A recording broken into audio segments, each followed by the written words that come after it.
Hello everyone, আসসালামু আলাইকুম। আশা করি সবাই অনেক বেশি ভালো আছেন। আলহামদুলিল্লাহ, আমি অনেক ভালো আছি। আজকে আপনাদের সাথে শেয়ার করতে যাচ্ছি খুবই মজাদার, খুবই টেস্টি একটি ফিশ কারি। সেটি হচ্ছে নলা মাছের ঝোল। আর আমি এই কারিটি করেছি বড়ির সাথে। কুমড়ো বড়ি খুবই ফেমাস একটি খাবার। স্পেশালি যারা উত্তর অঞ্চলে থাকেন তারা সবাই কিন্তু কম বেশি বড়ি ইউজ করে থাকেন প্রত্যেকটি কারির মধ্যে, সেটা হোক না কেন মাছ বা কোনো সবজির। আজকে আমি খুব ইজি ওয়েতে শেয়ার করতে যাচ্ছি আমার এই ফিশ কারিটি বড়ির সাথে।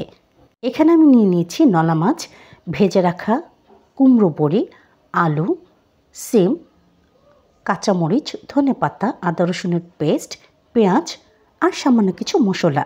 প্রথমে একটি কড়াইতে আমি দিয়ে দিচ্ছি পরিমাণ মতো তেল। তেল দেবার পরে এখানে আমি দিয়ে দিচ্ছি দুটো মিডিয়াম সাইজের পেঁয়াজ কুচি।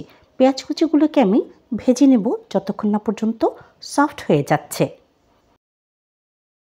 এবার এখানে আমি দিয়ে দিচ্ছি 1 চা চামচ পরিমাণে আদা ও রসুনের পেস্ট। আদা ও রসুনের পেস্ট দেওয়ার পরে আমি ভেজে নেব যাতে করে তার থেকে কাঁচা গন্ধ চলে যায়।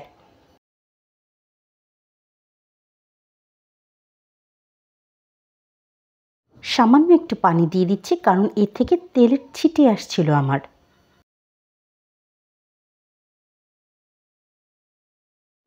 এবার দিয়ে দিচ্ছি পরিমাণ মতো লবণ। সে সাথে দিয়ে দিচ্ছি 1 চা চামচ পরিমাণে শুকনো মরিচের গুঁড়ো, 1.5 চা চামচ পরিমাণে ধনের গুঁড়ো ও 1 চা চামচ পরিমাণে হলুদের গুঁড়ো। এবার এই সবগুলো মশলা আমি খুব ভালো করে নেড়ে চেড়ে মিশিয়ে নিচ্ছি। আর ততক্ষণ পর্যন্ত আমি রান্না করে নেব যতক্ষণ না পর্যন্ত এই মশলা থেকে কাঁচা গন্ধ চলে যায়।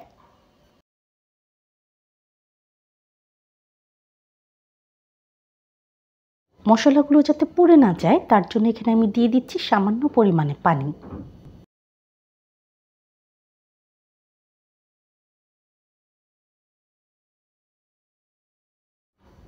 মশলা থেকে কিন্তু তেল সারফেস আউট হয়ে গেছে, তার মানে হচ্ছে খুব ভালো করে কষানো হয়ে গেছে।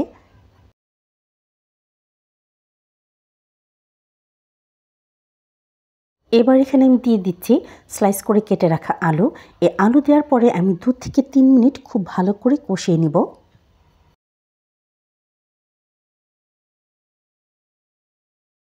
আলু কষানো হয়ে যাওয়ার পরে এবার এখানে আমি দিয়ে দিচ্ছি স্লাইস করে কেটে রাখা সিম। সিম দেওয়ার পরেও আমি 2 থেকে 3 মিনিট পর্যন্ত খুব ভালো করে কষিয়ে নেব। তাতে করে সবজির যে অফ একটা স্মেল থাকে সেটি চলে যাবে। এবার এখানে আমি দিয়ে দিয়েছি পরিমাণ মতো পানি, কিন্তু ভেরি সরি, যখন আমি পানি দিয়েছি ক্যামেরা অন করতে ভুলে গিয়েছিলাম।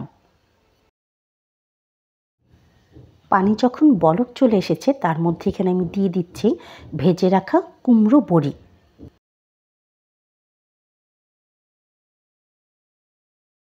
কুমড়ো বড়ি যখন একটু সেদ্ধ হয়ে আসবে তার মধ্যে এখানে আমি দিয়ে দিচ্ছি মাছ। এখানে আমি মাছগুলো আগে থেকে কষিয়ে রাখিনি, সবজির সাথে একসাথে দিয়ে রান্না করে নিচ্ছি। 5 থেকে 7 মিনিট পরে যখন মাছগুলো সেদ্ধ হয়ে এসেছে তার মধ্যে আমি দিয়ে দিচ্ছি স্লিট করে রাখা কাঁচামরিচ 4 থেকে 5টি, তাতে করে টেস্ট এবং ফ্লেভার খুবই ভালো আসবে। আর এই পর্যায়ে দিয়ে দিচ্ছি কুচি করে রাখা ধনেপাতা, তাতে করে অসম্ভব সুন্দর ফ্লেভার আসতে থাকে ফিশ কারি থেকে। আমার ফিশ কারি কিন্তু হয়ে গেছে, আমি আপনাদেরকে সার্ভ করে দেখাচ্ছি। গরম গরম ভাতের সাথে কুমড়ো বড়ি দিয়ে মাছের পাতলা ঝোল জাস্ট অসাধারণ একটি খাবার। আপনারা অবশ্যই একবারের জন্য হলেও ট্রাই করে দেখবেন। যদি আপনাদের ভিডিওটি ভালো লেগে থাকে তাহলে অবশ্যই সাবস্ক্রাইব করে দিবেন আমার ইউটিউব চ্যানেলটিকে, ফলো করে দিবেন আমার ফেসবুক পেজ ও ইনস্টাগ্রাম আইডি তিনাস কিচেনকে। সাথে থাকার জন্য ও পুরো ভিডিওটি দেখার জন্য সবাইকে আন্তরিকভাবে ধন্যবাদ। ইনশাল্লাহ দেখা হবে পরের কোনো নতুন ভিডিওর সাথে। ততক্ষণ তিনাস কিচেনের সাথেই থাকুন, সাপোর্ট করুন আপনারা।